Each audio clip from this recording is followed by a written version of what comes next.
এই ভিডিওতে আমরা জানব ফকিরহাট নামকরণের ইতিহাস। ভিডিওটি শুরু করার আগে আপনাদের বোঝার স্বার্থে কিছু বিষয় আপনাদের জানার প্রয়োজন আছে। ফকিরহাটের ইতিহাস সিরিজের প্রায় প্রতিটি জায়গায় এই বিষয়গুলো আপনার সামনে উত্থাপিত হবে। এই বিষয়গুলো জানলে ফকিরহাটের ইতিহাসকে সহজেই বুঝতে পারবেন। সবার প্রথমে জানতে হবে কখন থেকে ফকিরহাটে জনবসতি গড়ে উঠেছিল। 1200 খ্রিস্টাব্দের মাঝামাঝি সময়ে এই অঞ্চলের মানুষ বসবাস করতে শুরু করে। বর্তমান যে ফকিরহাট থানা অঞ্চল তা পূর্বকালে 7টি দ্বীপ নিয়ে গঠিত ছিল। এই দ্বীপগুলোর নাম ছিল মধুদ্বীপ, রঙ্গদ্বীপ, খড়দ্বীপ, নলদ্বীপ, বহিদ্বীপ, হোগলাদ্বীপ ও শুভদ্বীপ। এদের বর্তমান নাম মধুদিয়া, রাইংদিয়া, বাহিরদিয়া, খরলিয়া, শুভদিয়া, লকপুর ও নলদা। এই নামগুলোরও ইতিহাস রয়েছে। অন্য কোনো পর্বে এই নামগুলোর ইতিহাস নিয়ে আলোচনা করা হবে। রাজা দর্জুনমর্দন থেকে শুরু করে গৌড়ের সুলতান আলাউদ্দিন হোসেন শাহ সহ আরও অনেকেই জড়িত আছে ফকিরহাটের ইতিহাসের সাথে। বঙ্গের সুলতান আলাউদ্দিন হোসেন শাহের আমলে রাজস্ব আদায়ের সুবিধার্থে ফকিরহাট থানা অঞ্চলকে পরগনা, শিখ ও মহলে বিভক্ত করা হয়। হোসেন শাহের আমল থেকে পরগনার অধিকারীকে বলা হতো চৌধুরী, শিখের অধিকারীকে বলা হতো শিকদার এবং মহলের অধিকারীকে মহলদার খেতাবে অভিহিত করা হতো। তাহলে চলুন ফকিরহাটের ইতিহাস সিরিজের দ্বিতীয় পর্ব ফকিরহাট নামকরণের ইতিহাস শুরু করা যাক।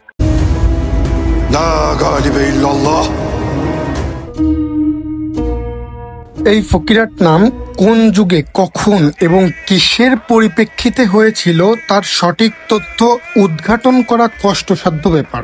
অধিকাংশ প্রাচীন স্থানের নামকরণের তথ্য উদ্ঘাটনের ক্ষেত্রে নানা জনের নানা মত নিয়ে জটিলতার সৃষ্টি হয়। খুলনা ও বাগেরহাটের নামের ক্ষেত্রে একাধিক মতামত দেখা যায়, যেমন খুলনা, খুলনা, বাকেরহাট, বাগেরহাট ইত্যাদি। কোন যুগে, কখন এবং কিসের পরিপ্রেক্ষিতে হয়েছিল তার সঠিক তথ্য উদ্ঘাটন করা কষ্টসাধ্য ব্যাপার। সরকারি তথ্য বিবরণী থেকে জানা যায় যে 1842 খ্রিস্টাব্দে যশোর জেলার অধীনে খুলনা একটি মহকুমা হিসাবে প্রতিষ্ঠা লাভ করে। এর 21 বছর পর 1863-তে যশোর জেলার অধীনে বাগেরহাট থানার মহকুমার মর্যাদা লাভ করে।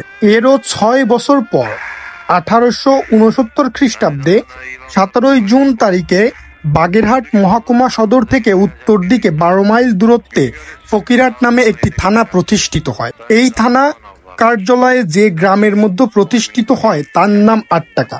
সম্ভবত তৎকালীন ব্রিটিশ প্রশাসন এই অঞ্চলে উল্লেখযোগ্য বিশিষ্ট ক্রয় বিক্রয় কেন্দ্র ফকিরহাট নামের উপর ভিত্তি করে এই অঞ্চলে নামকরণ করে ফকিরহাট থানা। উল্লেখযোগ্য যে ফকিরহাট থানা সদর অঞ্চল কেন সমগ্র থানার মধ্যে ফকিরহাট নামে কোনো পরগনা, মৌজা বা গ্রাম নেই। থানা এবং থানা প্রশাসনিক সদর দপ্তর থেকে আধা মাইল দূরে ফকিরহাট নামের হাটটি অবস্থিত। এর অবস্থান ভৈরব নদীর দক্ষিণ তীরে রাংদিয়া পরগনার আটটাকি মৌজা গ্রামের ওপর অবস্থিত। এই তথ্য থেকে এ কথা নিঃসন্দেহে বলা যায় যে 1869 খ্রিস্টাব্দে ব্রিটিশ প্রশাসন এই ফকিরহাটের নামের ওপর ভিত্তি করেই থানার নাম দিয়েছিলেন ফকিরহাট থানা। এর থেকে অনুমান করা যায় যে 1869 খ্রিস্টাব্দের বহু পূর্ব থেকে ফকিরহাটের নাম বিশেষ পরিচিতি ও প্রসিদ্ধি লাভ করে, যার কারণে এই 62 বর্গমাইলের বিস্তৃত এলাকার প্রথম প্রশাসনিক কেন্দ্রের নামকরণ করা হয় ফকিরহাট থানা। ভৈরব নদীর দক্ষিণ তীরে আটটাকি মৌজার উপর প্রতিষ্ঠিত এই হাটটি কত পূর্বে গড়ে উঠেছিল এবং কখন কোন কারণে এর নাম ফকিরহাট হয়েছিল তা অনুসন্ধান করা প্রয়োজন। এ ব্যাপারে জনশ্রুতি ও গল্প কাহিনীর উপর নির্ভর করে তথ্য অনুসন্ধান ছাড়া আর কোনো গতান্তর নেই।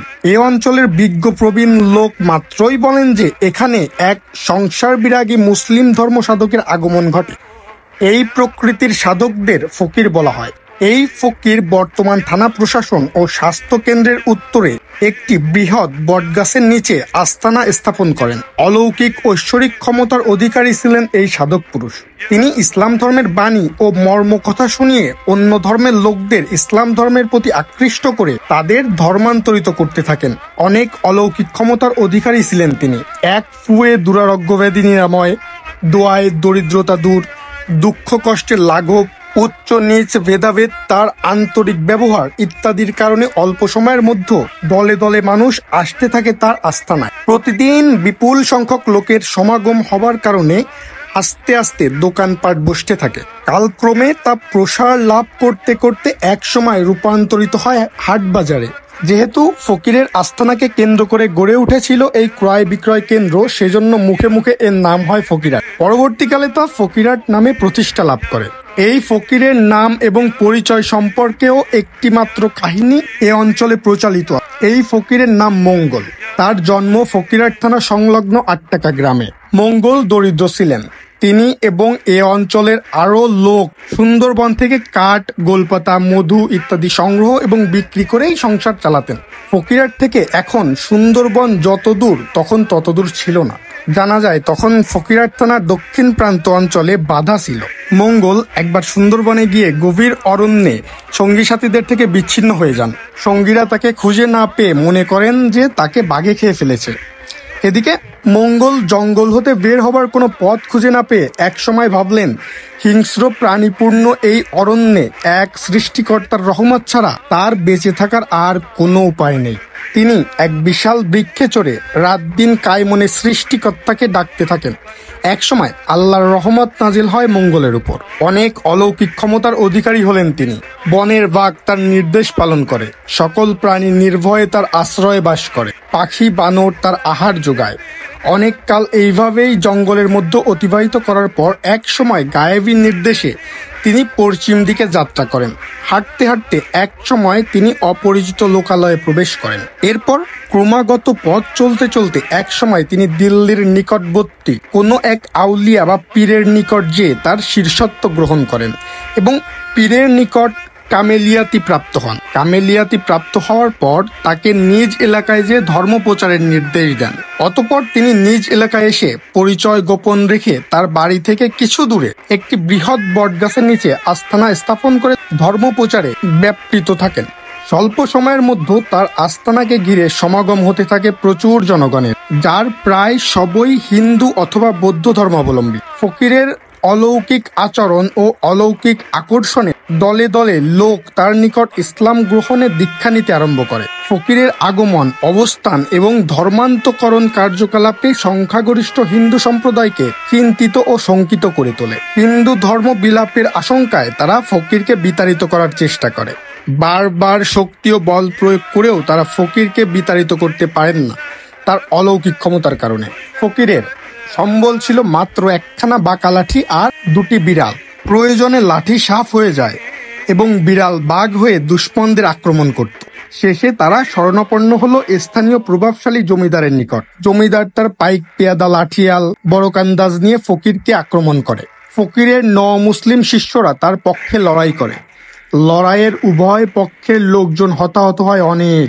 অলৌকিক লাঠি ও বিড়ালের কল্যাণে ফকির জয়লাভ করেন। ফকিরের অলৌকিক কীর্তে বিস্মিত ও মুগ্ধ হয়ে পরাজিত জমিদার ফকিরের আস্তানায় স্থিত গ্রাম ফকিরকে দান করার প্রস্তাব করেন। ফকির দান নিতে অস্বীকার করায় জমিদার নামমাত্র বার্ষিক 8 টাকা করে গ্রামটি ফকির মঙ্গল শাহের নামে বন্দোবস্ত দেন এবং তাকে ধর্মপ্রচার এবং পালনের সম্মতি দান করেন। সেই থেকে গ্রামটির নাম হয় 8 টাকা। ফকির মঙ্গল শাহ এই যুদ্ধে শহীদ মুসলমানদের স্মরণে যুদ্ধ সংগঠিত ময়দানের নাম দেন কারবালা। 8 টাকা গ্রাম ও তার মধ্যস্থিত কারবালার মাঠ এই লড়াই এর ঘটনা সব প্রমাণ করে। মঙ্গল বিবাহিত ছিলেন। আস্তানা স্থাপনের পর এক সময় তার পরিচয় উদ্ঘাটিত হয় ঘনিষ্ঠজনের কাছে। স্ত্রীও আবিষ্কার করতে সমর্থ হয় তার স্বামীকে। এক সময় ফকির মঙ্গলের স্ত্রী এক পুত্র সন্তানের জন্মদান করে। এই পুত্রের নাম রাখা হয় বায়জিৎ শাহ। কিন্তু ফকির আর সংসার অনুরাগী হন না, আস্তানাতেই জীবন অতিবাহিত করেন। অন্য একটি মতে সন্তানের জন্ম হবার পর ফকির সবার অজান্তে আস্তানা ত্যাগ করে চলে যান। 8 টাকা গ্রামে বসবাসকারী ফকির পরিবার সমূহ ফকির মঙ্গল শাহের বংশধর বলে দাবি করেন। খুলনা বিশ্ববিদ্যালয়ের প্রাক্তন উপাচার্য ডাক্তার গোলাম আলী ফকির মঙ্গল শাহের অধ্যস্তন পুরুষ। সংগৃহীত এই তথ্যের আলোকে এ জনশ্রুত কাহিনীর বিশ্বাসযোগ্যতা যাচাই এবং ফকির শাহের অবস্থান সময় নির্ধারণ আবশ্যক। বিভিন্ন ঐতিহাসিকগণের প্রদত্ত তথ্য মতে খানজাহান আলী রহমতুল্লাহ আলাইহির এ অঞ্চলে আগমনের পূর্বে ফকিরহাট বাগেরহাট অঞ্চলে ইসলাম ধর্ম তেমন প্রসার লাভ করেনি। উল্লেখযোগ্য কোনো প্রভাবশালী ব্যক্তি বা নেতার নামও দেখা যায়নি। সামান্য সংখ্যক যেসব মুসলমান ছিল তাদের মধ্যে স্থানীয় ব্যক্তির সংখ্যা নগণ্য। আরব, পারস্য, ইরান, ইরাক প্রভৃতি দেশ থেকে কোনো ধর্মপ্রচারক, সুফি সাধক খানজাহান আলী রহমাতুল্লাহ আলাইহির পূর্বে এ অঞ্চলে এসেছিলেন তেমন কোনো দালিলিক প্রমাণও পাওয়া যায় না। জনশ্রুতি আছে মঙ্গল প্রথম জীবনে ইসলাম ধর্মাবলম্বী ছিলেন না। বাদার বা সুন্দরবনের অরণ্য জীবন থেকে মুক্তি পেয়ে তিনি পশ্চিম দিকে যাত্রা করেন এবং দিল্লির নিকটস্থ কোথাও গিয়ে এক মুসলিম ধর্মসাধকের মুরিদ হন। তখন তার নতুন নাম হয় আব্দুর রহমান। সাধকের নিকট ধর্মজ্ঞান সাধনায় তিনি সিদ্ধি লাভ করেন। তারপর তার নামের সাথে শাহ শব্দ যুক্ত হয়, কিন্তু তার পিতৃপ্রদত্ত নাম মুছে যায় না, বরং তার সাথে শাহ শব্দ যুক্ত হয়ে তিনি মঙ্গল শাহ নামেই পরিচিতি লাভ করেন। ইতিহাসে এমন ভুরি ভুরি প্রমাণ আছে যে ধর্মান্তর কার্যকর হলেও নামান্তর কার্যকর হয়নি। কিন্তু তার দিল্লি গমন এবং সেখানে ধর্ম সাধনা করার কাহিনীটি অতিরঞ্জিত বলে মনে হয়। হিল্লি দিল্লি মক্কা মদিনা বলে দুটি পুরনো প্রবাদ এ অঞ্চলে প্রচলিত ছিল। দূর দূরান্ত ব্যাপকতার বা গুরুত্ব বোঝাতে এই প্রবাদ ব্যবহৃত হতো। আমাদের ধারণা মঙ্গল সুন্দরবন থেকে বের হয়ে পশ্চিম দিকে যাবার পথে খুলনার পয়গ্রাম কসবা অথবা যশোরের বারোবাজারে পীর খানজাহান আলীর সাক্ষাৎ পান এবং সেখানে তার শিষ্যত্ব গ্রহণ করেন। অতঃপর সেখানে অলিয়া উলিয়াদের নিকট থেকে ধর্মজ্ঞান লাভ করে শাহ উপাধি প্রাপ্তি হন। এরপর খানজাহান আলী রহমাতুল্লাহ আলাইহির নির্দেশে তিনি নিজ এলাকায় এসে আস্থানা স্থাপন করে ধর্ম সাধনা এবং প্রচার শুরু করেন। সম্ভবত খানজাহান আলী রহমাতুল্লাহ আলাইহি পয়গ্রাম কসবায় অবস্থানের সময় ফকির মঙ্গল শাহ ফকিরহাটে আস্থানা স্থাপন করেন, কারণ খানজাহান আলী সম্পর্কে রচিত প্রায় সকল গ্রন্থে তার বাগেরহাট গমনকালে 8 টাকায় আগমনের এবং অবস্থানের উল্লেখ আছে। সম্ভবত মঙ্গল শাহের সাথে সাক্ষাৎ তার আগমন মজবুত এবং আধিপত্য বিস্তারে সহায়তা করার জন্য তিনি ফকির মঙ্গল শাহের নিকট আগমন করেন। তাছাড়া খানজাহান আলী রহমাতুল্লাহ আলাইহি বছরের একটি নির্দিষ্ট সময়ে এখানে আসতেন। এখানে জলসা হতো বলেও জনশ্রুতি আছে। এ সময়ে নলদা মৌবক অঞ্চলে পাঠান সুলতান কর্তৃক জায়গির প্রাপ্ত ভূস্বামী ছিলেন, এ কথা ইতিহাসে উল্লেখ আছে। নতুন ধর্মপ্রচারককে নির্বিঘ্নে আসন প্রতিষ্ঠা এবং নিজ ধর্মের লোকেদের তার ধর্মে ধর্মান্তরিত করতে দেবার মতো উদারতা কোনো যুগে কোনো ধর্মের লোকেরই থাকার কথা নয়। থাকাটা বরং অবিশ্বাস্যই।